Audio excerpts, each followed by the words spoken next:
Halo Bapak Ibu Guru, salam dan bahagia. Bertemu lagi dengan saya, Rio Yonatan, dalam pembahasan soal UP-PPG Guru SLB. Saat ini kita membahas di modulnya yang ke-6 profesional, KB-nya yang kedua. Baik, langsung saja kita akan membahas di setiap soal di KB2. Oke, kita baca di soal nomor 1. Sebagai guru bagi anak dengan autisme, mengapa kita perlu mengetahui prinsip-prinsip pembelajaran bagi anak autisme? Nah, Bapak Ibu, prinsip-prinsipnya akan membuat anak dengan autisme belajar lebih nyaman di lingkungan yang disediakan. Kenapa tidak? Terstruktur visual konsisten diri dan kata berkesinambungan. Ini prinsipnya sebetulnya. Tapi yang ditanya kenapa? Kok itu kenapa gitu loh. Yang B, pembelajaran yang terstruktur membuat anak autisme lebih mandiri. Ini yang ditanyakan adalah prinsip-prinsipnya, bukan terstrukturnya. Terstruktur bagian dari prinsip-prinsipnya tadi. Yang D, pembelajaran yang divisualisasikan akan membuat anak dengan autisme belajar lebih tekun. Ini masih bagian dari prinsip-prinsip ya, bukan prinsip-prinsip bagian dari divisualisasikan. Yang E, kesinambungan dalam belajar akan membuat, nah ini sama juga masih bagian dari prinsip-prinsipnya.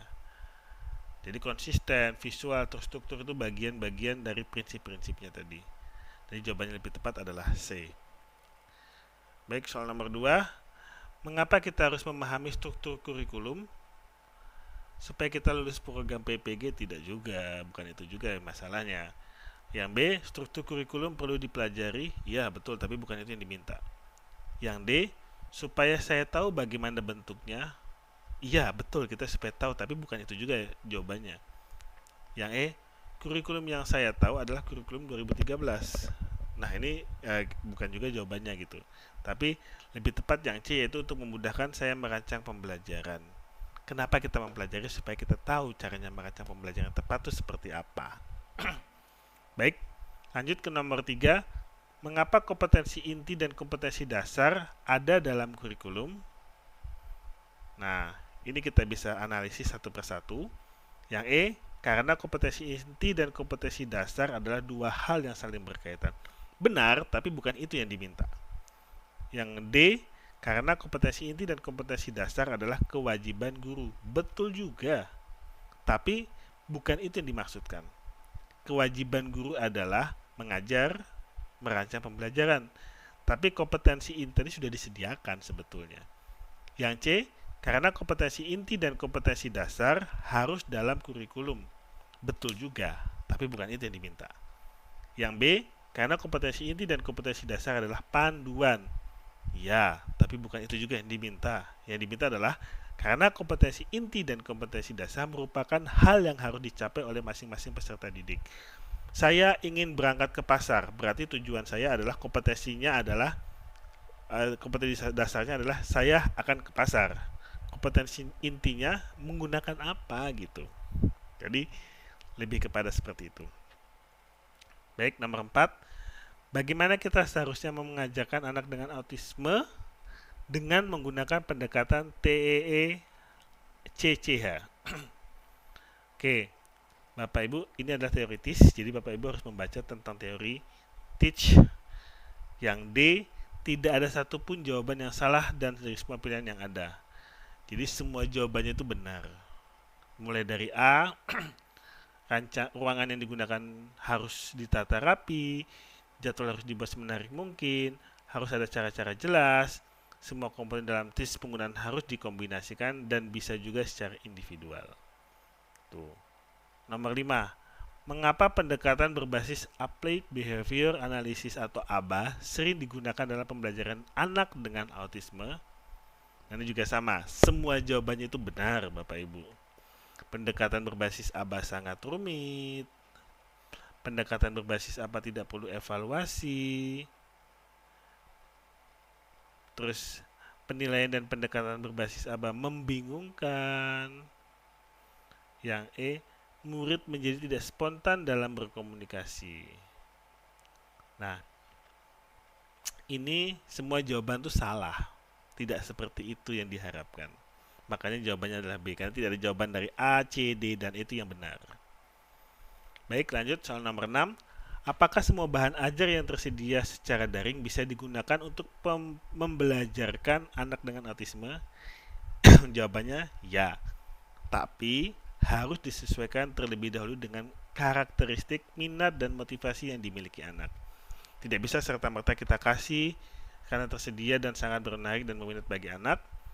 Yang C, ya karena bahan ajar tersedia daring merupakan bahan ajar yang mutakhir. Tidak juga seperti itu, karena anak-anak autis tidak perlu yang mutakhir, tapi sesuai dengan kebutuhannya gitu. Yang D, karena bahan ajar yang tersedia secara daring mudah didapatkan di mana saja. Mudah didapatkan tapi belum tentu cocok bagi anak berkebutuhan khusus autisme. Yang E, karena bahan ajar yang tersedia secara daring merupakan bahan ajar yang menyenangkan. Benar, tapi bukan itu yang ditanyakan. Baik, lanjut nomor 7. Manakah pernyataan di bawah ini yang cocok menjelaskan media pembelajaran bagi anak autisme? Nah nih, media pembelajaran hendaknya mencerminkan visualisasi materi pembelajaran semenarik mungkin dan disesuaikan dengan minat anak. Apapun kuncinya, media pembelajaran itu harus sesuai dengan minat anak. Tidak bisa kita serta-merta, karena ini lebih mudah buat saya untuk membuatnya, tidak. Tapi sesuaikan dengan kebutuhan anak. Mau yang high class, mau yang low tech, mau yang high tech, tapi anak kita tidak membutuhkan itu, ya tidak akan bisa kita gunakan gitu. Baik, nomor 8. Alat evaluasi yang seperti apa yang seharusnya dibuat oleh guru untuk mengetahui proses dan hasil belajar anak dengan autisme? Jadi, alat evaluasi, kata kuncinya di situ saja. Kita bisa menganalisis untuk jawabannya A, C, dan E. Yang A kita analisis dulu. Alat evaluasi yang digunakan seharusnya bisa membuat anak belajar dengan baik. Bukan itu. Karena untuk mengetahui proses dan hasil belajar, ini hanya sekedar melihat proses belajarnya saja, membuat anak belajar dengan baik. Jadi, hasilnya saja yang dilihat. Alat evaluasi yang dibuat oleh guru seharusnya bisa melihat semua perkembangan kognitif anak dengan autisme. Tidak hanya sebatas itu saja. Alat evaluasi yang dibuat oleh guru seharusnya mampu melihat kemampuan kognitif anak dalam hal menganalisis, evaluasi, dan mencipta. Jadi itu lebih tepatnya untuk jawaban yang nomor 8. Alat evaluasi yang dibuat harusnya mampu melihat kemampuan kognitif anak dalam menganalisis, mengevaluasi, dan mencipta. Baik, lanjut nomor 9. Apakah pendekatan Applied Behavior Analysis atau ABA bisa digunakan untuk peserta didik dengan autisme yang akan Bapak Ibu asuh? Prinsipnya memang biasanya ABA ini tepat untuk anak autis. Kenapa? Karena tidak membutuhkan penguatan agar hasil belajarnya bisa lebih baik. Itu jawaban untuk yang nomor 9. Tidak, itu kita bisa coret. Nomor A dan D itu kita coret. Yang C, kenapa? Ya, karena saya yakin peserta didik saya butuh didik dengan pendekatan, bukan kita formasinya adalah kepercayaan, bukan, tapi lebih kepada bagaimana jawaban tadi lebih ke rasionalnya. Ya, karena pendekatan Applied Behavior Analysis membuat murid menjadi lebih pintar. Tidak juga pintar, tapi kita bagaimana bisa memperbaiki sikap sifat yang tidak sesuai dengan kondisi anak pada umumnya. Baik, nomor 9, nomor 10. Mengapa materi pembelajaran yang tersedia saat ini tidak selalu bisa digunakan untuk anak autisme? Karena materi pelajaran selalu sederhana. Tidak juga. Yang B, karena materi pelajaran yang ada terlalu terbelit-belit. Enggak. Karena materi pembelajaran tersedia sudah digunakan oleh guru lain.